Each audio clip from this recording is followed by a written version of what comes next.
I was always really obsessed with wanting to learn another language and what that would be like, but I didn't actually have the opportunity to do that until I was 16.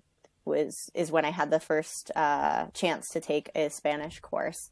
So I decided to do that. I was a sophomore in high school, so it was my second year of high school, and I was super excited. And I remember going into that class, and it just like blew my mind, understanding how a different language is structured, because I had totally had a different concept of what language was until that point, Yeah. because I had grown up in a very monolinguistic environment and I didn't know anyone that spoke any other languages. And the motivation is always there. I don't think you become an educator, especially in another language, because you're not motivated by it. Mm. It's something that really excites them.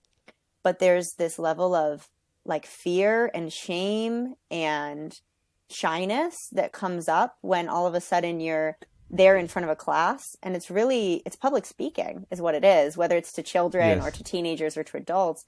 It's public speaking, Yes. running a classroom in a language that maybe no one ever taught you to public speak in, or no one ever taught you to feel Mm. confident. Maybe someone didn't teach you to feel comfortable with everyday conversation, and you only learned how to read and to write, but then you have to show a class how to speak. And I wanted to see a Yes. teacher do that with a level of confidence that could show me, okay, I can get to that point too, even if I'm not a native speaker, because that was a really big barrier mentally for me. I thought that I was always going to have a very thick accent, or I was always going to make terrible mistakes because I was a non-native speaker and I didn't start learning until I was 16.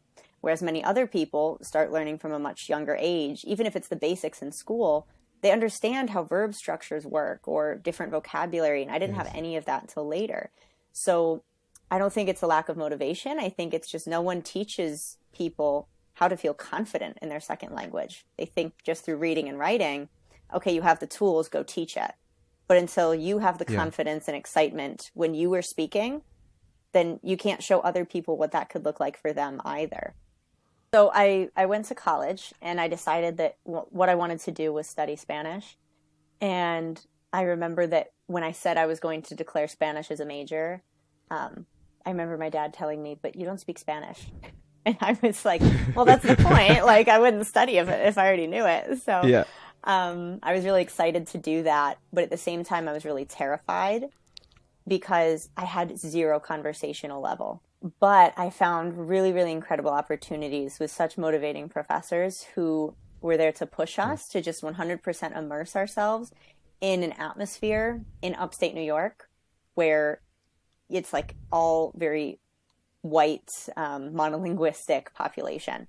The closest thing I got to with that was a phonetics course that I took, which really was like the big opening into everything I do now professionally. I didn't know that at the time that that moment was going to define Yes. everything that I did later on. But phonetics Ah. was a really big thing for me in understanding that I could take control of the way my voice sounded in my non-native language, and I could make it sound like something I loved and be in love with the sound of my own voice, even though I was speaking a Yeah. non-native language. And that was really impactful for me, and that led me to create my whole methodology that I have now with my language programs today.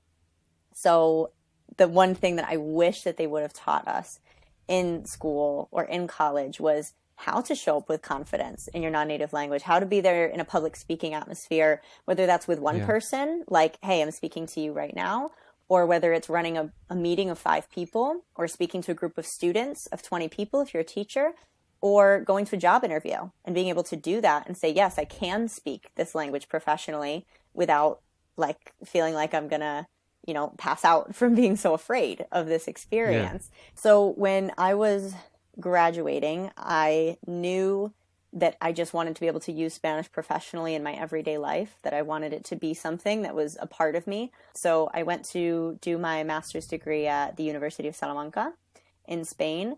And I did that in international cooperation for development, which was basically the same thing as the international development um, major that I had done in college. It was just, the next level at a master's level. So that's where I really felt new challenges and barriers come up for me Yes. that I wasn't really expecting because they hadn't come up for me in college. And I was just at another Yeah. level where things felt more and more uncomfortable. And I had to Yes. really sit down and analyze, who I wanted to be and how I wanted to sound and how I wanted to feel in my non-native language to really own my voice the way that I'd always dreamed of doing. And yeah, we always spoke Spanish in the household because that was just our norm, because not everyone knew English, not everyone felt comfortable in other languages, but we were all there to communicate in Spanish. So that was a really great opportunity to make friendships and start looking at my language as something that was just a pure tool for communication and not something to obsess over mistakes or grammar or whatever. It was just to get my point across, to just say the message. And when I think about that, everything flows. But as soon as you start to think, okay, what's the best word to use? Or technically, should I use that grammar structure? Like, then, you're so caught up in your own head that nothing sounds clear anymore. And you sound nervous. And so changing that focus to just pure communication was way more exciting for me and helped me sort of let go of all of those perfectionistic tendencies that I still struggle with sometimes. So I finished the master's degree, and a really big part of that master's degree was about 6-month internship I did with a nonprofit that was working with a lot of immigrant communities in Spain, and I loved being in that environment. So I wanted to work with NGOs that were supporting immigrant or refugee communities in assimilating and adapting, immersing themselves into the Spanish culture seamlessly and feeling like that was a positive experience for them rather than one that causes, a lot of anxiety and tension over being in a new place with a different language. So that's what I wanted to do at the moment. So we weren't able to find work, and we were really disappointed by it. And I took a sort of unexpected or unwanted job at the time working as an English teacher at a private academy. And it was like the typical thing that all the, foreigners that knew English would do in Spain. It was a great way for me to have a job at that point. But I was really upset when I took that job because I thought that meant that I wasn't going to have that greater impact on society and on the world like I wanted to. Yeah. So it was really hard for me to accept at first that year in the academy. When I was at the academy, there were a lot of things that I did really enjoy about it that I wasn't expecting, but they were all the things that we were never, quote unquote, allowed to talk about or go into because everything is so test and exam based that it's like, okay, you got to, do these practice tests. You got to get through this grammar. You got to get through this vocab.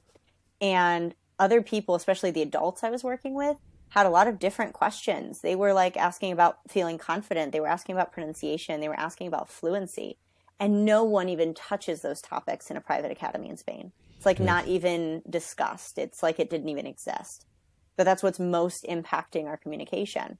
So I was very frustrated by that experience of me trying to put that into the classes as much as I could when, no one was facilitating that for me. And I was like, why is this not just a normal part of the process?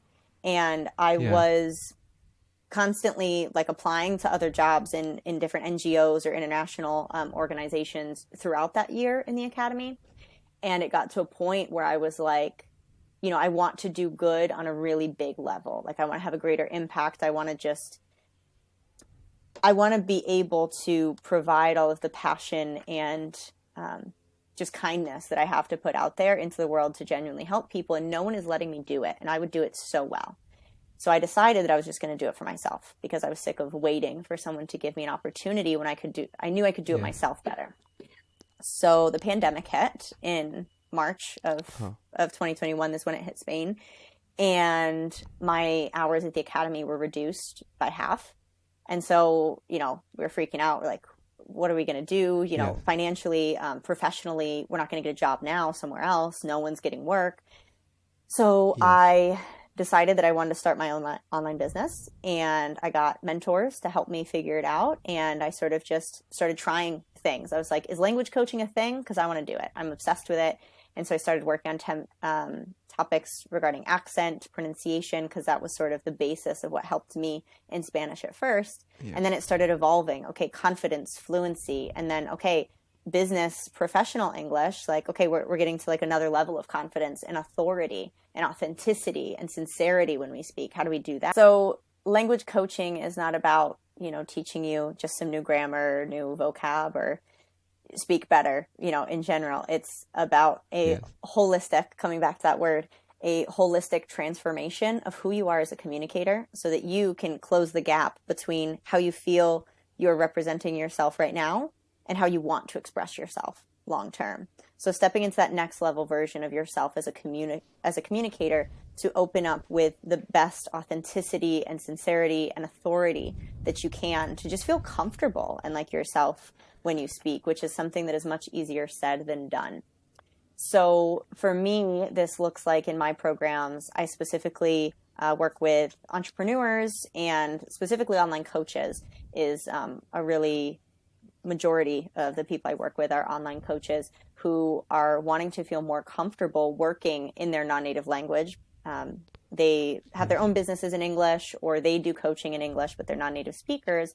So they have a lot of discomfort regarding the way they sound, the way they feel when they speak. They lack confidence. Maybe they're terrified to speak to native speakers. They feel they can't resonate with people when they speak in a conversation, but they want to captivate an audience. They want to be able to one day stand on a stage and, give a TED Yes. talk, or, have their own Yes. podcast like you're doing now, where they have these really great Yeah. ideas of where they Yeah. want to be, and they don't know how to materialize that for themselves because they've always just heard that to get better as a communicator, learn another word, learn better grammar, say this differently. But it's about constructing who you want to be and knowing long term how to coach yourself into being the best communicator you can be. So after my clients finish the 3-month program with me, they're able to know specifically for themselves what they want to work on, what that vision looks like, and how long term they can keep coaching themselves step by step through the things that they started with me. And then once you can coach yourself, you can do whatever you want. Like you can reach whatever level of communication you want once you have all the tools and you know Yeah. exactly how to implement them in your day-to-day communication. So accent is identity, whether it's in our native language or our non-native language. It's defining part of who we are. And for me, when I was learning Spanish, I decided that I wanted to take control of that identity and create that for myself, rather than see myself as a victim of, okay, I'm American and I just need to speak with a thick American accent my whole life, or know that people, as soon as they hear me, they're like, you're American, aren't you? I didn't want that because that wasn't the identity I wanted to resonate with. So Yes. it's very important for me to help them construct for themselves the identity they want to have. And for many people, Oh. that might look like, I love my accent, but I need to understand what is so different between English and Spanish phonetics, for example, that is holding me back in my clarity, and that could be the sounds that feel most uncomfortable for me. Because I know there's words that I don't like. I know there's things I avoid. I know there's things I say wrong, but I don't know how to find the pattern. I don't know why that is. So we help retrain their muscle memory so that they can say things that they used to hate, say it effortlessly, and use that to their advantage. And just having the understanding or the background of the phonetic base between one language and another helps you to know exactly where your most common pitfalls may lie and how you can overcome them to use whatever words you want and express yourself as eloquently as you would like to. Yeah, I feel like I finally was able to step into my voice of expressing myself the way I wanted to, and be the person that I wanted to be, and do that with confidence, crafting my own identity. And I know that that's something that will change over time in Spanish, the same way it changes in English. In English, I'm not the same communicator I was a year ago as I am today. There's a lot of things that have changed because I've consciously made the choice to start following, okay, this sort of path, or I like this better. This resonates more with my message. So I'm doing the same in Spanish always, and just trying to pay attention to all those subtle things that to me matter that maybe other people wouldn't care about. But for me, I think they're fun. So, Now I have to call you Kayla and not Kayla. bueno, no tienes que hacerlo, pero lo puedes hacer si quieres. Sí, está bien. Bueno, Kayla, ah, esta conversación en inglés ha sido muy, muy interesante. Y o sea, ahora me gustaría en español que nos puedas contar en una reflexión cuáles son las recomendaciones que tú darías para gente que está aprendiendo un segundo idioma y tiene estas mismas preocupaciones que tú has visto en tus clientes o en la gente con que has trabajado, ¿no? ¿Cuáles, Ujú. cuáles son quizás las acciones o estrategias que te han servido más a ti para desarrollarte en el español como te has desarrollado? Ujú. Ay, qué buena pregunta. Yo creo que el primer paso es no, no frenarte a la hora de pensar en esa visión más grande de quién quieres ser cuando estás hablando en otro idioma. Porque con mucha frecuencia jugamos con a lo pequeño. We play small. Y Sí, siempre pensamos sí, que somos incapaces de llegar hasta un cierto nivel porque no hemos visto a nadie más que lo haya hecho. O pensamos que no sé, que no tenemos el derecho de llegar hasta ese nivel, pero tú puedes llegar hasta el nivel que tú quieras, tú puedes ser el comunicador que tú siempre has soñado con ser. Así que la primera parte yo creo es crear esa visión para ti y esa visión irá cambiando, va a desarrollar durante los años, igual que pasa en nuestros idiomas nativos. Tú no hablas español igual que cuando tenías 10 años, ¿sabes? Que así no, es. porque Sí, sí, nos desarrollamos como sí, claro. comunicadores. Así que tener esa visión en cuenta y luego identificar cuáles son los obstáculos que te están frenando ahora, que no te dejan llegar hasta ese siguiente nivel. Por ejemplo, si ese es el acento, porque no te sientes cómodo en el acento, pues es una cosa que identificar.